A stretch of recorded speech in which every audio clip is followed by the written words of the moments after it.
Hey there, I hope you are doing well.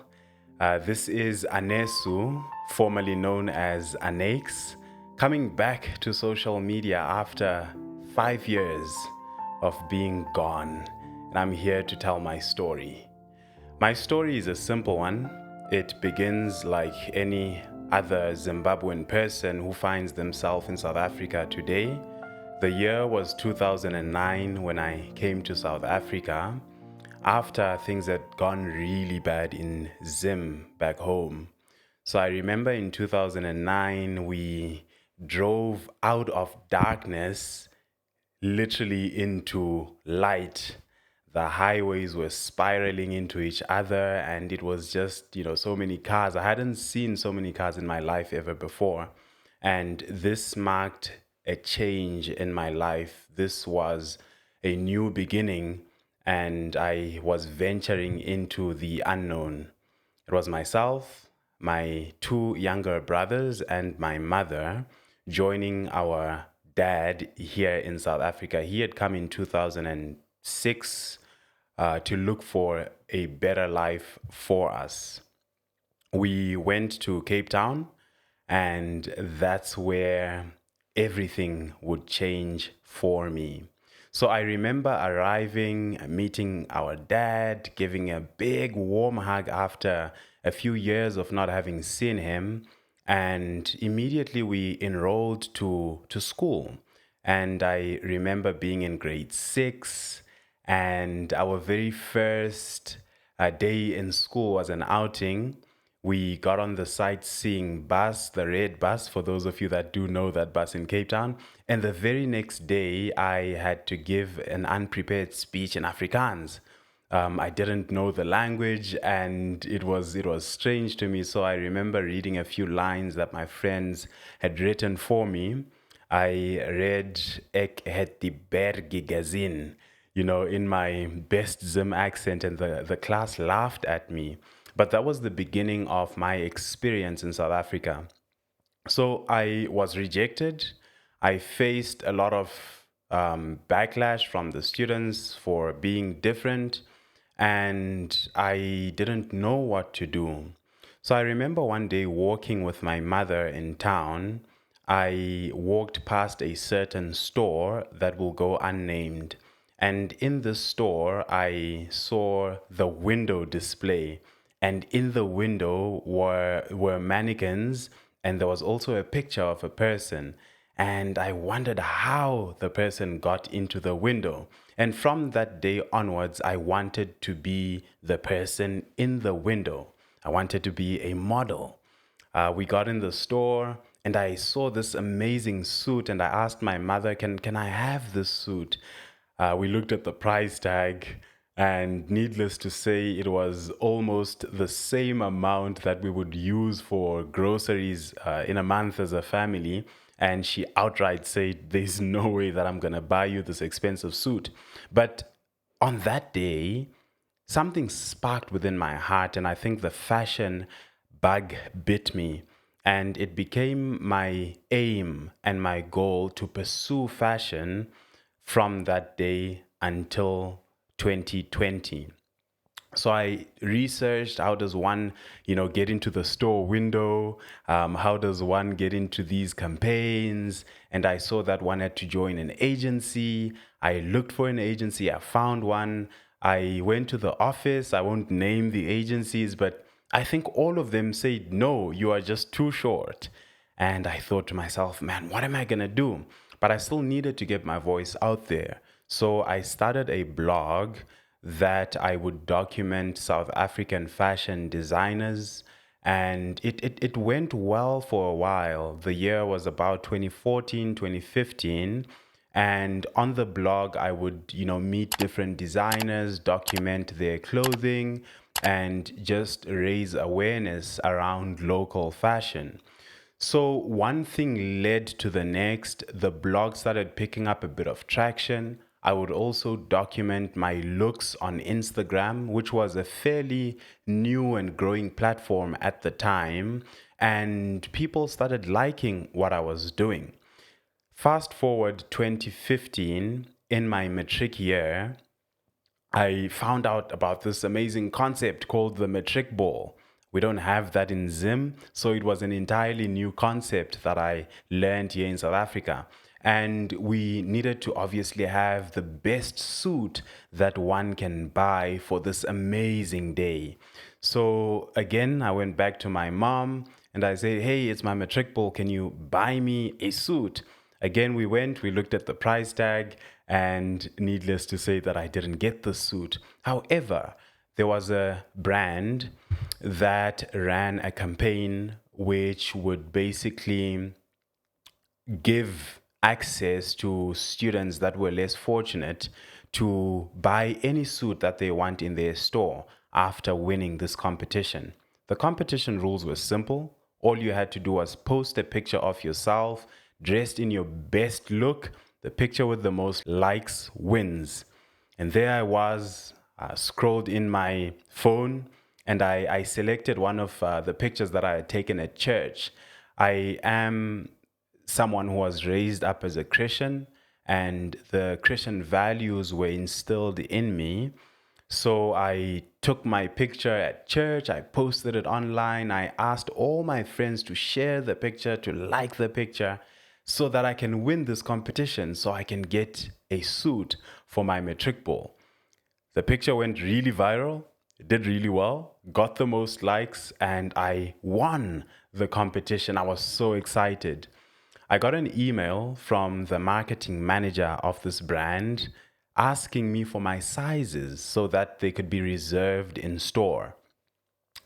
I thought for a moment, wait, I actually have the email to the marketing manager of this big menswear clothing brand. Outside of this competition, I could speak to him. That idea was lodged at the back of my mind. I sent him my sizes, and this is where the first compromise happens. This collection of my outfit was supposed to happen at a little event that the brand had put together, but the problem is that this event was on Saturday.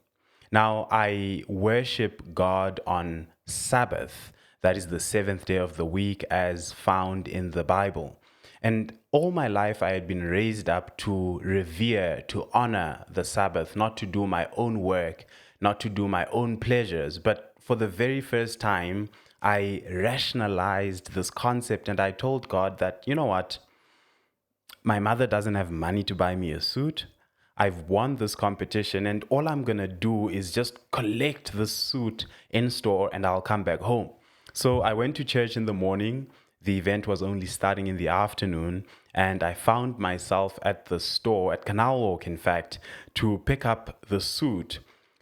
Little did I know that the store had put together this amazing, this awesome, this, fancy event, if you will. Champagne was flowing, and there was a DJ playing, and there were cameras rolling all around me. As I got to store, I immediately was, interviewed how I'm feeling for winning the competition. And the rest is pretty much history after that event. And I got to meet the team of this brand, and I did my shopping. I put together my outfit, and I was really happy. But at the back of my mind, I knew that I was trampling on my conscience because I wasn't supposed to be doing my own things on God's day. At least that's how I was raised. Having collected my outfit, I was super excited. I mean, I would try it on every now and then, looking forward to this big day, which would be my matric ball. So when I got the outfit and I wore it for my matric ball, I had an idea in my mind. I then emailed the marketing manager of this brand, proposed to them that, look, I'm going to put together my outfit and I will then send you a write up on the experience I had at my matric ball and what inspired this look. The marketing manager was excited for the idea, and they ended up publishing my look on their website, and I was super excited. So that brought a bit of traction to my online presence, and I slowly started becoming what's now known as a fashion influencer. So from that event, I sat after finishing my matric year, thinking, what would I then do with my life? I continued blogging, mixed with Instagram and other social media platforms, and my brand was gaining decent traction. And I had another brilliant idea. I emailed the brand again and I told them that, hey, there is an event happening. At the time, it was known as the J&B Met. And I told them, I want to go there like you did dress me again. And I will cover the event. I'll interview celebrities. I'll document their looks. And I'll take over your social media account for the day. The brand manager again was excited. They bought into my idea, and there I was on my way to the JNB Met. But a funny little detail that I remember as I retell my story is that I was asked to send an invoice. Now, I had never heard the word invoice in my life. I mean, I knew invoice had to do with receipting, but what it was, I didn't know. So I quickly Googled and I realized that it's actually you listing your services and putting an amount to the service rendered, eventually getting paid by the company. So I was so nervous, man, and I didn't want this amount to be exorbitant. So I put together a little invoice that totaled, I think it was like 500 Rand. The invoice was so insignificant to the brand that they didn't process it through their finance department. I literally was told to pick up the 500 Rand in store when I pick up my outfit at Cavendish Mall, because that was the closest mall to the race course where this event would happen.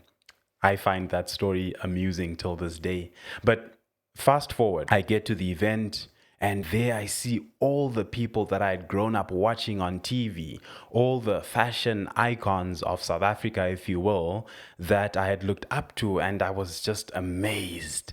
And as I greeted them, I remember walking up to a guy who goes by the name of Lunga Shabalala. I greeted him, and he says, "Hey, my name is Lunga. What's your name?" And, being starstruck, I told him, "Hey, you will know soon enough." Didn't realize what I was saying. And Lunga probably won't remember this, but the following year, along with Lunga Shabalala and other celebrities, I was listed in the top 50 best dressed men in South Africa by the publication GQ magazine.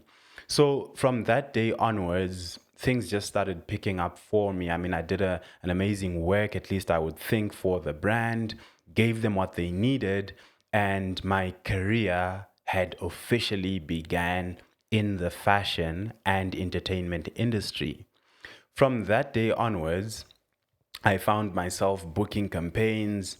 I remember being the face of a certain brand for their spring. It was actually autumn winter of that year. I think it was 2016. That was my first campaign. Shot alongside a very good friend of mine who goes by the name of Toyin. We actually share a birthday, but that was my first campaign. I'll ever remember it.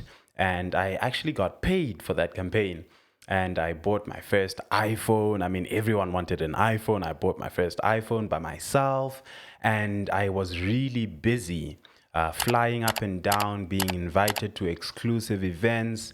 And I thought life was really going well. I mean, this was the dream that I had as a child. I'd fly to Joburg, I'd fly to Durban, I'd shoot campaigns, I would be invited to exclusive events, I would be rubbing shoulders with people that I would watch on TV, hear on radio, and most of them started becoming my friends. But unfortunately, with fame, with the lights, comes a lot of problems.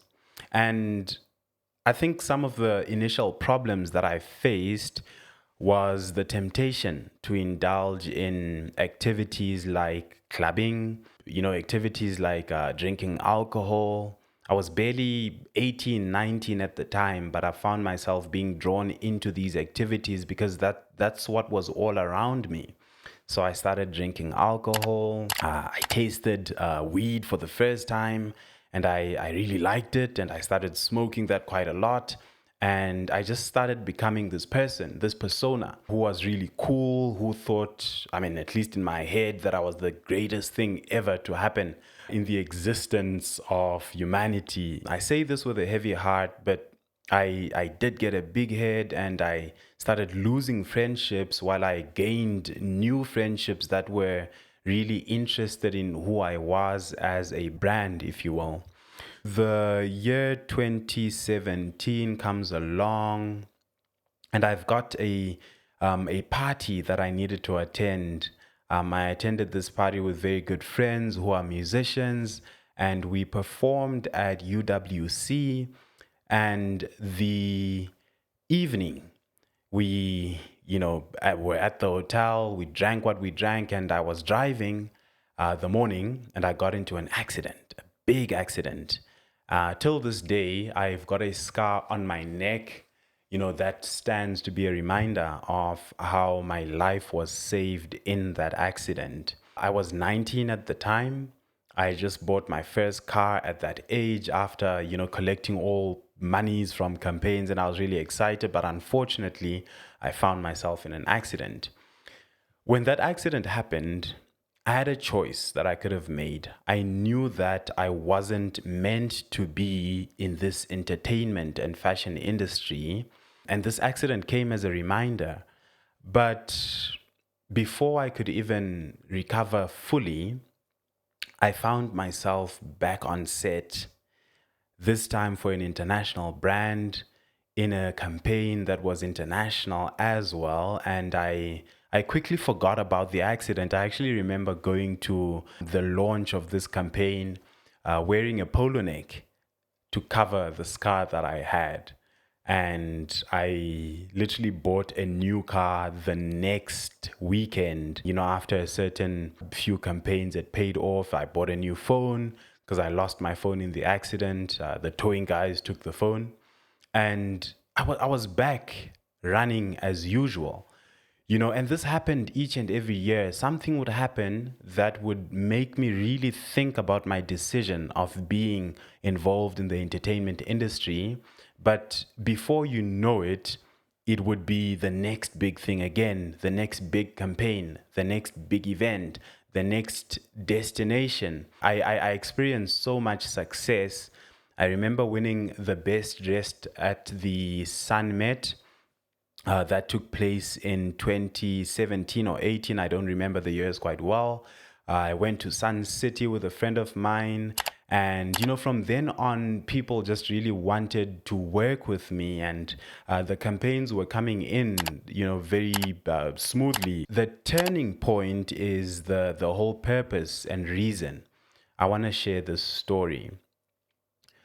It so happened that at the end of each and every year, I would have this strong impression to give my life to Jesus. But I would revert that idea and get back to normal operating procedure. But in the year 2019, I faced a frightening event. I was in another accident. I bumped a person this time. And the accident happened when I was on my way to pick up these DJ decks because I had decided that I'm going to be a DJ now. I mean, I was doing a lot of things.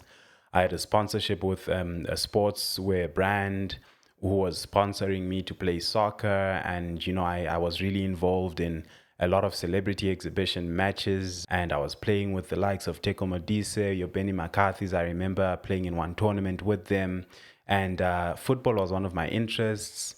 DJing was the other because I really loved local hip hop, and I befriended a hip hop artist who is now late. May his soul rest in peace. And together with my friends and himself, we decided, what, there's no one really representing local hip hop in Cape Town. That's where I was staying at the time. Let me be that guy who's gonna be the hip hop DJ. So I was on my way to pick up the DJ decks, and I got into an accident. A guy just ran across the road. I hit him with the car, and he laid there unconscious. And there I thought, God, is this how you're gonna get to me? Am I going to have to accept you as my personal Lord and Savior while sitting in jail, having killed a person? But I thank God that the person didn't die. I remember the ambulance arriving and putting a mask on this person. And when I saw that steam against the mask, I really said, God, thank you, the person is not dead. Went to the police station, I wrote my statement, and you would think that I would really think about my life and go back home, but I headed straight to pick up the DJ decks because I was really determined to be the next big DJ. I remember picking up my bumper, that had fallen off the car, and putting it into my boot, continuing and picking up these decks. And I started practicing. And I booked a few interviews on TV and radio to launch myself as a DJ now. The year end came again, and I was really depressed and thinking, man, am I going to continue doing this? I think the end of the year got to me so much because that's the only time where I would really sit without any companies giving me gigs and there was no money flowing. So I'd sit by myself and really think my life through. So this time I decided, God, I'm going to accept you, but on my own terms. I'm going to fix myself up, polish myself up, and then come to you. The terms that I gave God were, and it's funny as I recall, I told him that I continue being a model, being an influencer. I continue being in the industry, but I wouldn't drink alcohol. I wouldn't be promiscuous with women. I wouldn't do any drugs. I would promise these things, but before you know it, I would relapse. And I quickly figured that, man, in and of myself, I don't have the power to do what's morally right. So I sat down and I decided that I'm going to straighten up and fix myself. The year is 2019, and I am at a wedding. And this is where everything turns around. And this is why I left social media for 5 years. I'm at the wedding, and I've decided that I no longer go to clubs. I no longer drink alcohol. And I am faithful to my family. I'm faithful to God. And I'm a good boy now. At the wedding, I post a picture. And this famous rapper comments on my picture and says, "Hey, we in Cape Town, boy, come through." And I knew that he was hosting at the club later that evening. And I thought to myself, but I've made a promise to God that I won't be at the clubs. But I rationalized in my mind. I told myself, you know what? This is a business move. You know, if I go to the club, have a quick appearance, it's December, I'm going to have a good year in 2020. So I fought in my mind, and eventually I booked an Uber to go to the club. I booked an Uber because my car wasn't repaired still from the accident that I had when I hit the person. I remember it was, midnight, 11 o'clock, 12, 1 midnight that I booked the Uber to go to the club because, rock stars are not the first ones to arrive at the club. At least I thought in my mind. So the Uber driver comes. It's a Zimbabwean guy, very humble, soft-spoken. And as I get in the Uber, I've got my earphones on, I've got my shades on at midnight. I thought I was a rock star. Normally, I wouldn't speak to Uber drivers. I'd sit at the back and mind my own business. But this guy manages to engage me in conversation. And he starts telling me about how he used to be a football player. I'm listening to him, I'm like, okay. And how he was set to play at the Olympics. I'm like, okay. And how he stayed at the Minister of Sports house in Zim. I was like, okay. But his world comes crumbling down when he gets an injury. And this injury has him chucked out of the team, cancelled from going to the Olympics. And he tells me how he's now given his life to the Lord and how he's happy ever since he made that decision. As I was listening to him, I thought to myself, this guy's story sounds very similar to mine.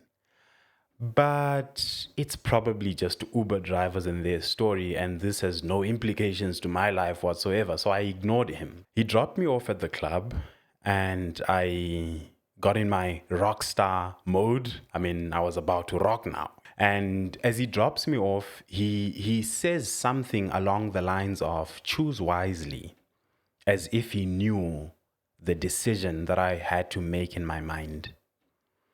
I remember calling the manager to this artist and told him I was downstairs. He came down, greeted.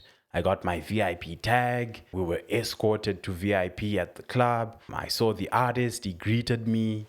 And, he gave me a shout out on the mic. Yo, shout out to my boy Anix, wara wara wara. You know how it goes in the club. Here we were, partying our lives away. And in that moment, that evening, I felt a power that I had never felt before. I felt the coolest.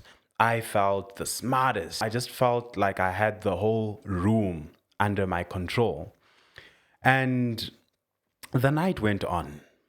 Drank alcohol, got drunk, and in my mind, I just knew that I was not supposed to be there. I remembered the promises that I'd made to God, but I just realized how weak I was. The evening is coming to an end. I mean, it's late morning, and it's time to go home.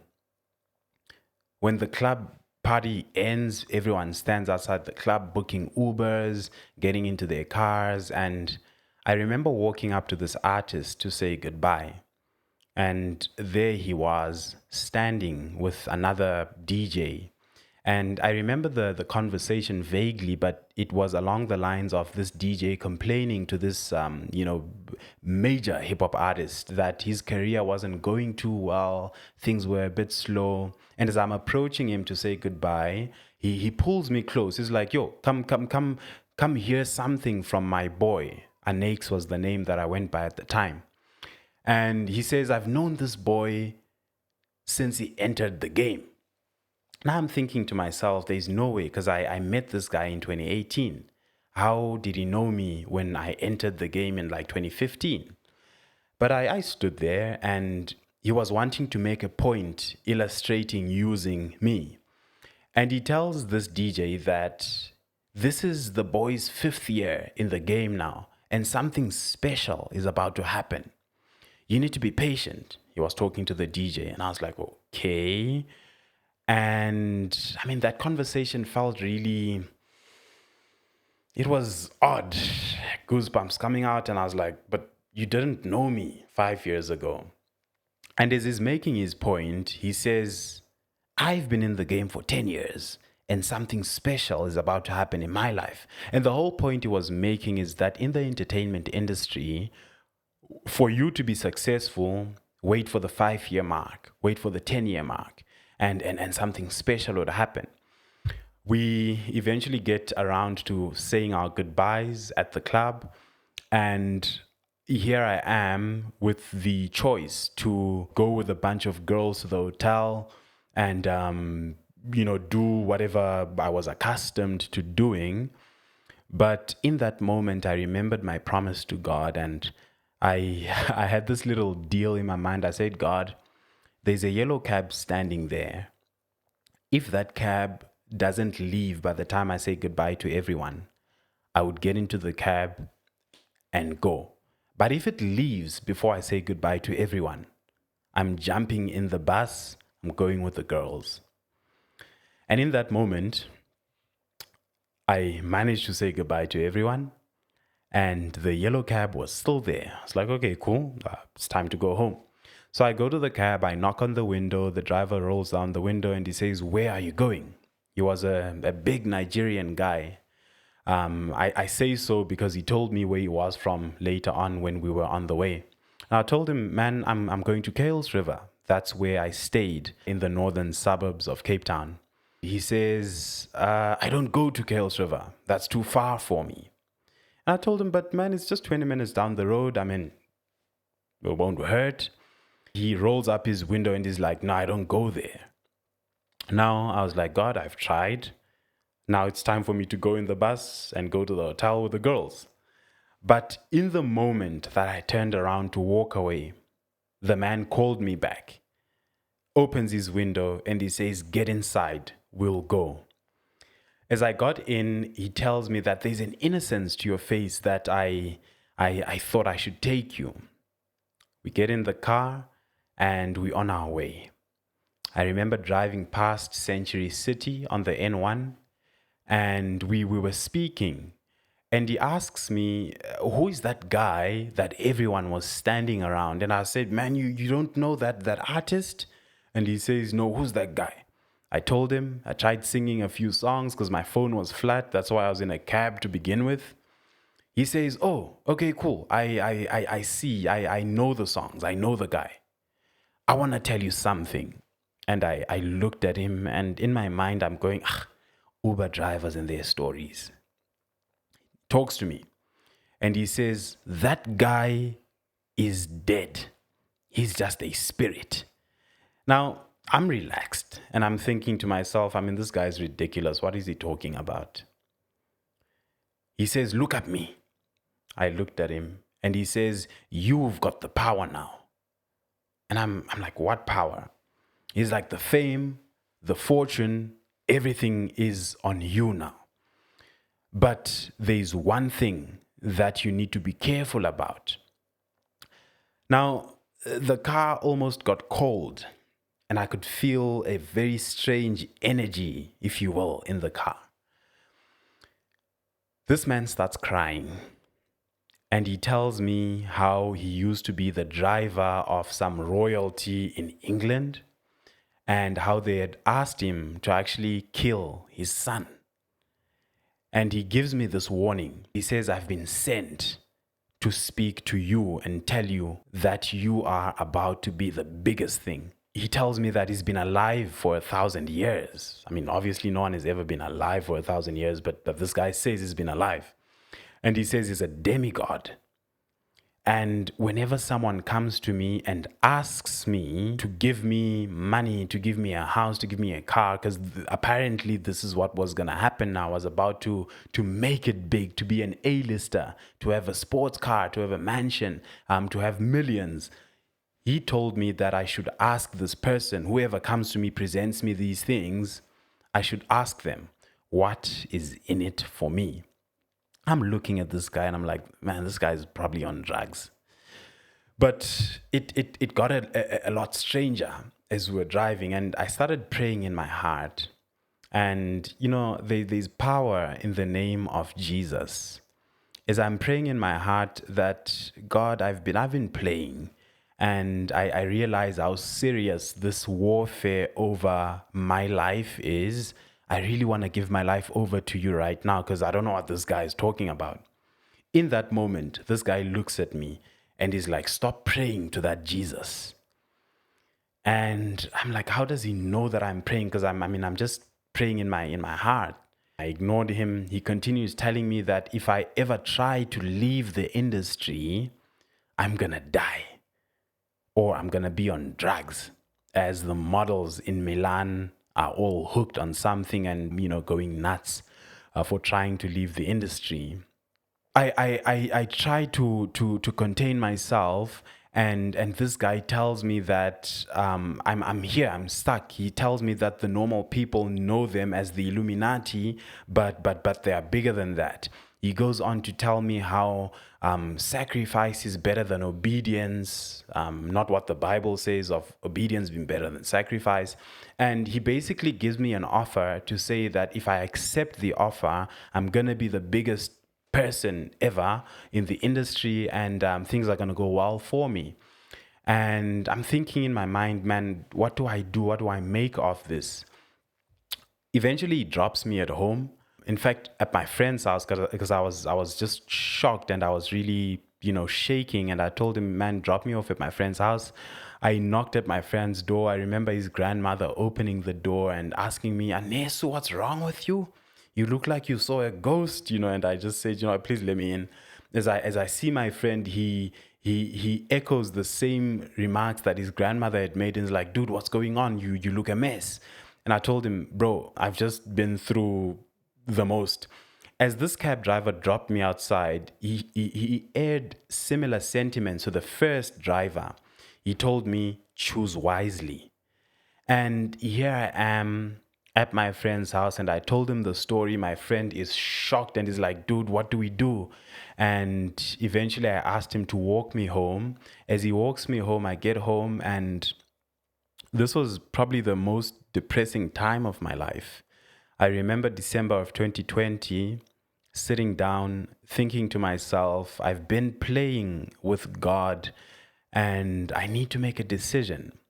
I remember sitting down in my room, not being able to get up and needing to make this decision.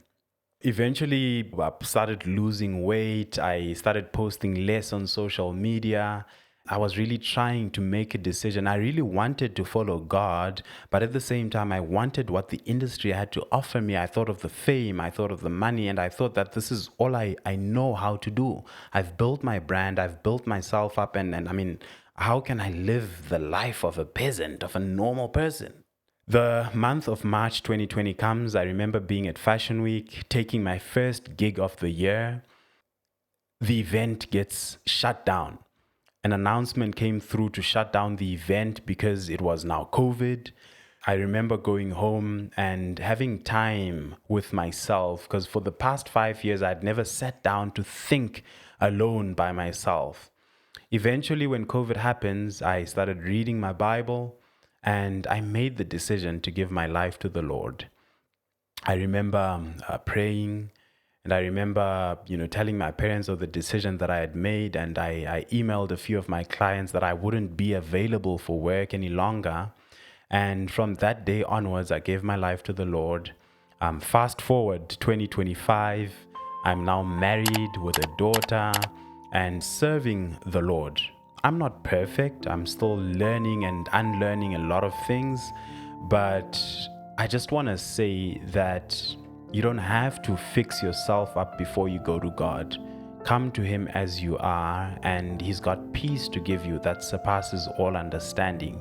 And if God could do it for me, He can absolutely do it for you as well.